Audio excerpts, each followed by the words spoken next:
কেন রমজান শেষ হওয়ার সময় মনের ভেতর অদ্ভুত শূন্যতা লাগে?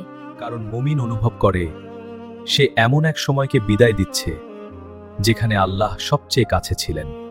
শায়েখ, রমজান চলে গেলে কষ্ট লাগা কি ঈমানের লক্ষণ? হ্যাঁ, এটা ঈমানেরই একটি সুন্দর আলামত।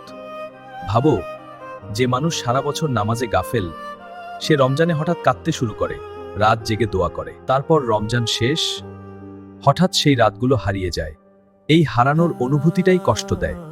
রাসূল সাল্লাল্লাহু আলাইহি ওয়াসাল্লাম বলেছেন, যে ব্যক্তি ঈমান ও সওয়াবের আশায় রোজা রাখে তার পূর্বের গুনাহ ক্ষমা করে দেওয়া হয়। যে মাসে এত বড় নেয়ামত, সেটা চলে গেলে কষ্ট লাগাই স্বাভাবিক। শায়েখ, সাহাবারা রমজানের বিদায় কেমন অনুভব করতেন? সাহাবারা রমজানকে এমনভাবে নিতেন যেন প্রিয় কোনো মেহমান চলে যাচ্ছে। একটা উদাহরণ শোনো, যখন কোনো প্রিয় মানুষ তোমার বাসায় আসে, তুমি তার যত্ন করো, সময় দাও, ভালোবাসো, কিন্তু যখন সে চলে যায়, বাড়িটা ফাঁকা লাগে, তাই না? সাহাবাদের কাছে রমজান ছিল ঠিক তেমন। তারা 6 মাস দোয়া করতেন, হে আল্লাহ আমাদের রমজান কবুল করুন, আর 6 মাস দোয়া করতেন, হে আল্লাহ আবার রমজান পর্যন্ত পৌঁছে দিন। কারণ তারা বুঝতেন Ramadan is a guest of mercy. Ramzan রহমতের এক মেহমান। শায়েখ, কিভাবে বুঝবো আমার রমজান কবুল হয়েছে? একটা সহজ উদাহরণ দিই।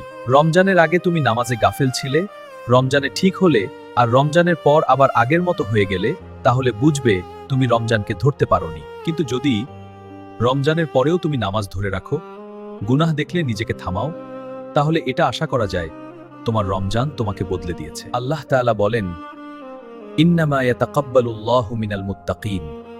নিশ্চয়ই আল্লাহ শুধু মুত্তাকিদের আমল কবুল করেন। শায়েখ, রমজান বিদায়ের সময় আমাদের কি অনুভূতি হওয়া উচিত? ভাবো, একজন ছাত্র পুরো বছর পড়ল, পরীক্ষা দিল, এখন রেজাল্টের আগে দাঁড়িয়ে আছে। তার ভেতরে কি থাকে? আশা, ভয়, অস্থিরতা। রমজানের পরও ঠিক একই অনুভূতি হওয়া উচিত। আল্লাহ কবুল করেছেন, কবুল হয়নি, এই ভয়। আর মনে রাখো, don't say goodbye to Ramadan, say goodbye to your sins. রমজানকে বিদায় দিও না, বিদায় দাও তোমার গুনাহকে। রমজান চলে গেছে। যে রাতে তুমি একা বসে কেঁদেছিলে, সেই রাত কি আবার আসবে? যে দোয়া তুমি কান্না করে করেছিলে, সেটা কি কবুল হয়েছে? কত মানুষ এই রমজান শুরু করেছিল, কিন্তু আজ আর বেঁচে নেই। আর তুমি রমজানকে বিদায় দিতে পেরেছো। এসো বন্ধুরা, রমজানকে শুধু বিদায় জানাবো না, নিজেদের বদলে ফেলবো। কারণ the real loss is leaving Ramadan unchanged. আসল ক্ষতি হলো রমজান শেষে না বদলানো।